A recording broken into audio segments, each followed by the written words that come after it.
Hi guys, welcome back to another video. Obviously today we're going to be talking about Liu Kang and Scorpion. Remember, if you like the content, drop a like on the video and press the subscribe button so you know when I upload a video every time I upload. As usual, there's timestamps in the description below if you want to skip to any part that literally interests you. Now, Scorpion has 3 moves, so let's talk about the first one, right? The first one is called Fire Breath, and literally what it does is this, right? That's the animation. And there's 3 different distances. There's a close one, which is this one. There's a medium one, which is this one. And there's the far one, which is that one. As you can see, the close one is just neutral Kameo, the medium one is Down Kameo, and the furthest one is Up Kameo. So, the reason you ever want to use this move is when you're using combos. That's literally the only time you ever use this move, and that is literally it. Now, do you have different spacings depending on the combo you need to do? Usually in the corner, I'll just show you guys real quick. Usually in the corner, you would do something like this. Right, you'd have neutral Kameo, then you just continue the combo. Whereas if you do use something like a mid-screen combo, you might need to use the furthest fire breath possible. That was way too late, sorry about that. And then you can get up and do all that sort of thing. If you want to see the combos, they're in the timestamps below. I'm not really going to go through that here, but that's how you use the different distances. Now, I want to tell you guys one more thing, and that is when you do a throw, the close Kameo does hit, as you can see, but it's too far away for anything to connect, even the flying kick, because Liu Kang doesn't recover in time. So there are no throw combos with this character at all. Even in the corner, something weird happens, like it hits the wrong way and stuff, and yeah, it's total weird fest. Now, the most useful part about this, besides the combos, is when you're waking up. When you're waking up, you can combo the opponent, literally. I did that way too late, sorry about that.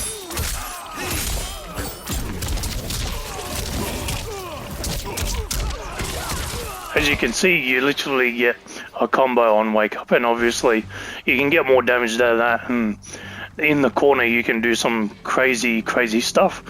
But that is just for me to let you guys know that is possible. That is one of the main uses of the far Kameo in a mid-screen wake up. Obviously, if you wake up and the opponent is in the corner, you want to use a close one.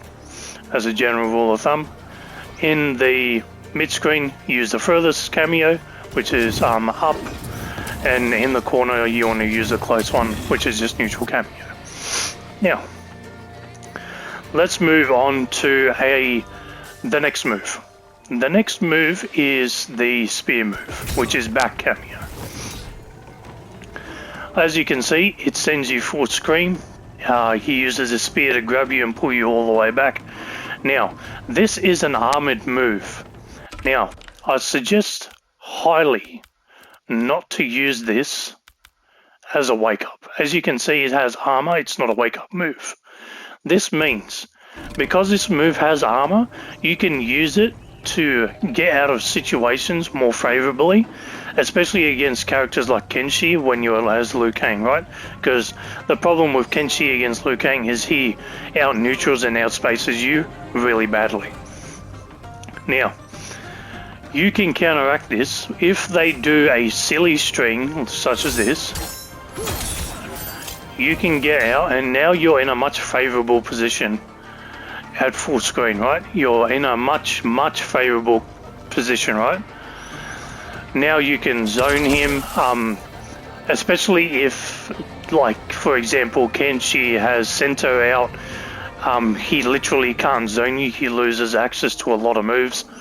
But usually they run Sub-Zero, so make sure you kind of don't use this move if Sub-Zero is the cameo that he has and is available. Otherwise, he's just going to counter-zone you, right? So that's the usefulness of Back Kameo. It's to get out of those pressure situations. I'm pretty sure the gap that this works in is any move that is 21 frames and above. I'm pretty sure. It could be 20, but I'm going to say 21 frames for now, just to be safe. So a 21 frame move, you can see the last one of Kenshi's is 32, so I made it very, very obvious that it's possible. But for example, if Liu Kang does this against you, and there's a 23 frame gap between that move and the last one, you can also use Scorpion to get out of that situation as well. Granted, you still take damage, right? You still take full damage, not block damage, so make sure you pay attention to that and you don't lose because of that, basically. But yes, that is how you use the Back Kameo move.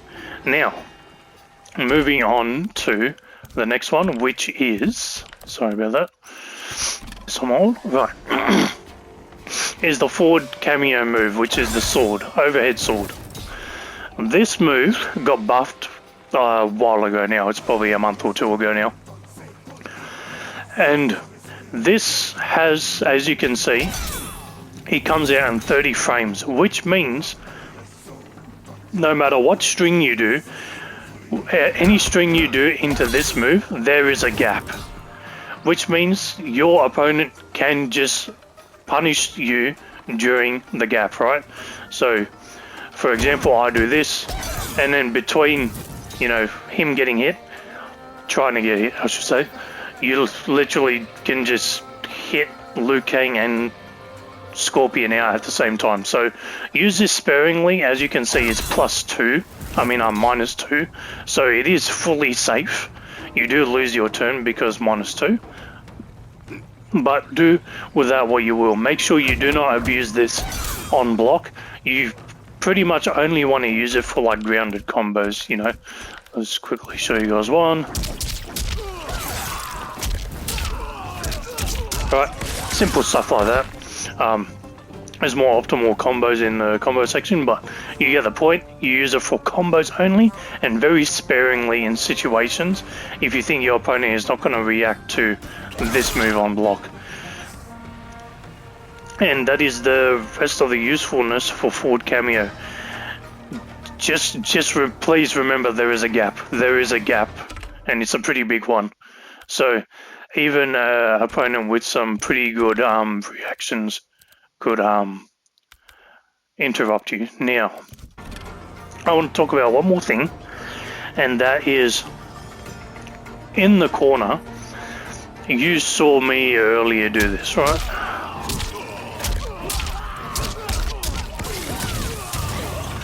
Now, using the flying kick in that situation is okay, but if you want less damage scaling and more combo damage, what you should be doing is using the fireball instead. The fireball does a lot less damage scaling and ends up in a lot more damage. I'll just quickly throw a combo together. Sorry about that, it's a bit late. Again, well. Oh, what is wrong with me?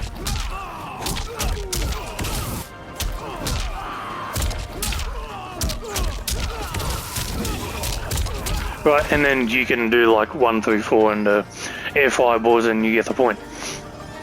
So yeah, make sure you use fireballs in the corner for that scaling. Now, there will be some combos later on that are a little tricky, and I want to show you guys how to counteract this sort of thing.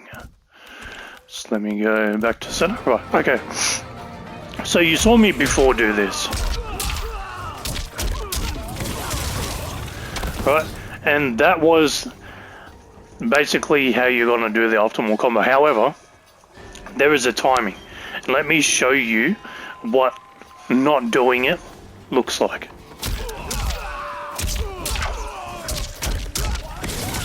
So obviously, make sure you press Up Kameo, right?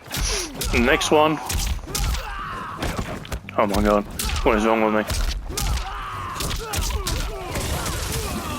Obviously, when that happens, only one fireball hits the opponent during your combo. That means you've pressed the Up Kameo button too late. Now, if you wanna... Right, too late again. Why is this dude blocking?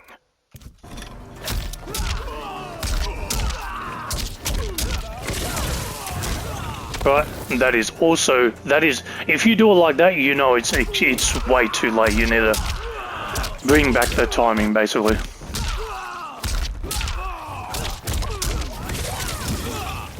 Now, you want to see that is a bit early because Liu Kang doesn't recover in time. That one is also too early because the flying kick hits him too late.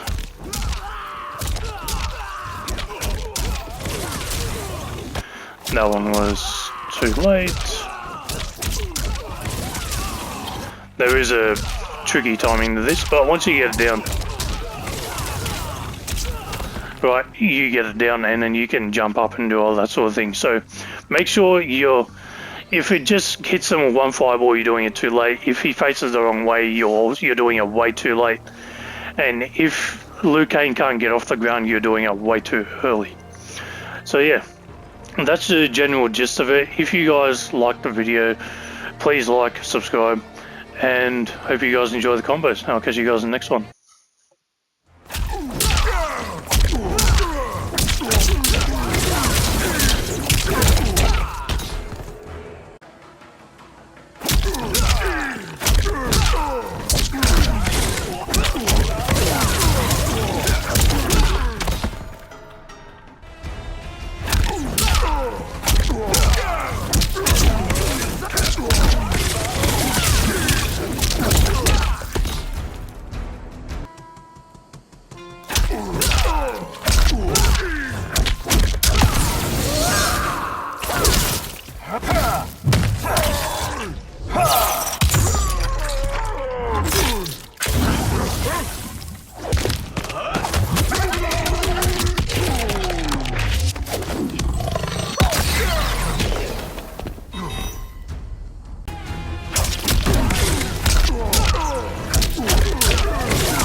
Cow.